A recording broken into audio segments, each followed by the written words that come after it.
It's a powerful way to wake up from the selfing trance, to bring this curious attention, this interest in the nature of awareness, to realizing we're conscious and seeking the source of that consciousness.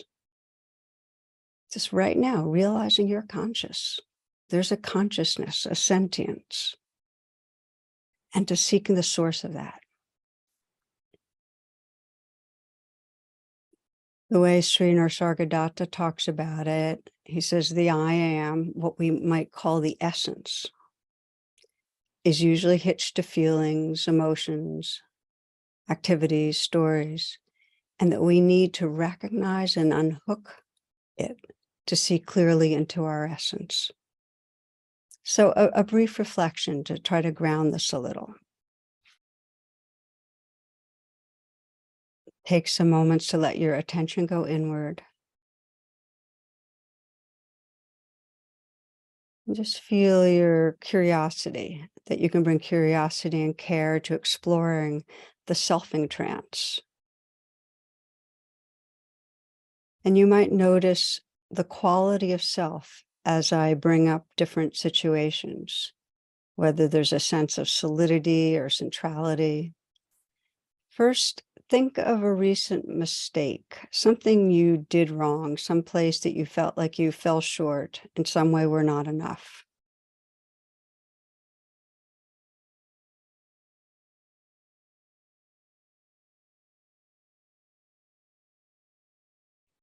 And as you do, sense the I am that goes with that, perhaps a failing self in some way.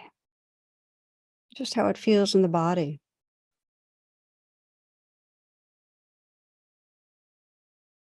Now switch to something you did well, something in work or relationship you felt good about.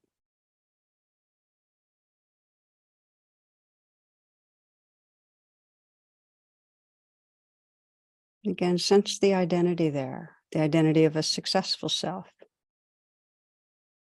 Who are you in that situation?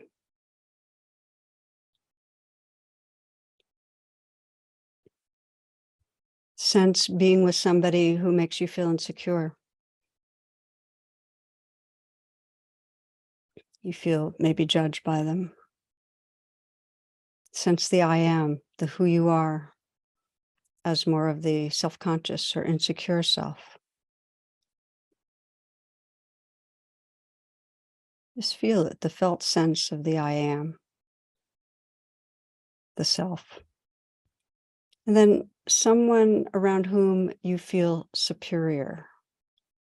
Even if you don't think you should be feeling superior, you just do.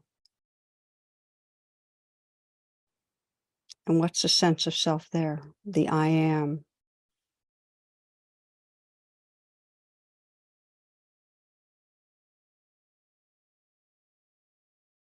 And when you're situation where you're busy, you're in a rush, you had a lot to get done, and sense the self, the doing self.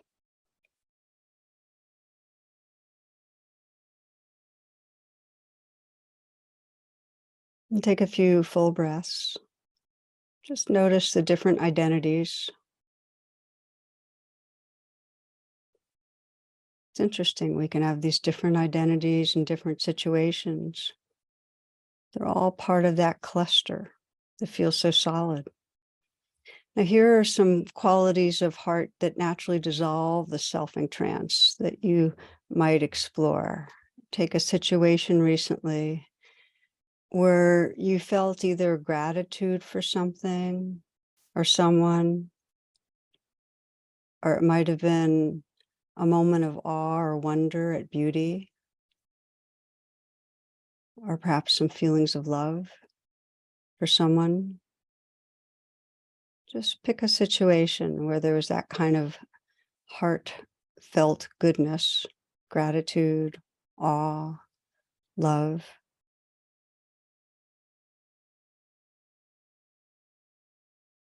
And you might either put your hand on your heart or put your palms together and whisper, thank you.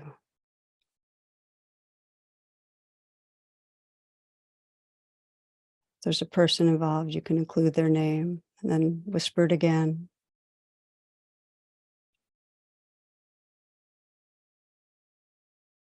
And again.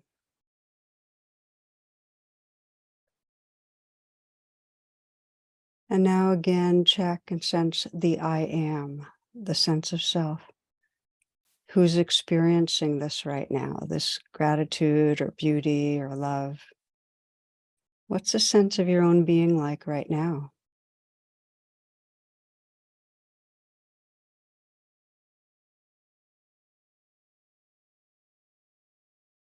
And some may notice that the I am, the sense of our being, has more of a quality of openness, more spaciousness,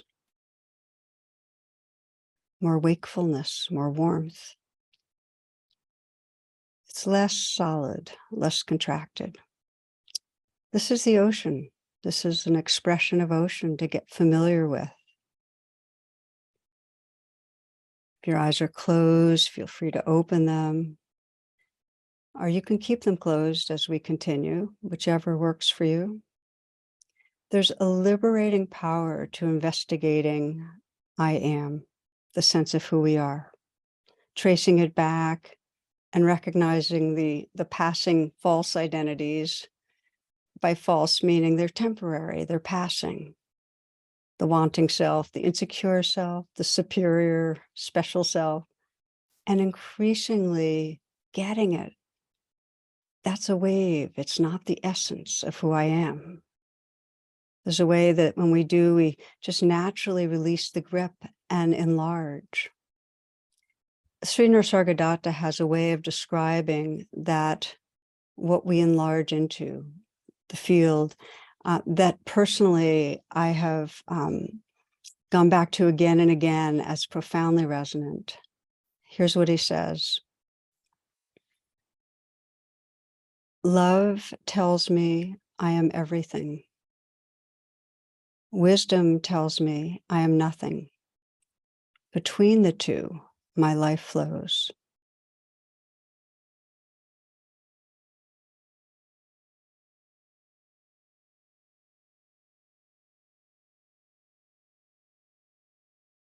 Perhaps as you hear these words, something resonates for you too. Maybe even without a lot of cognitive understanding, there's something your wisdom mind knows is true.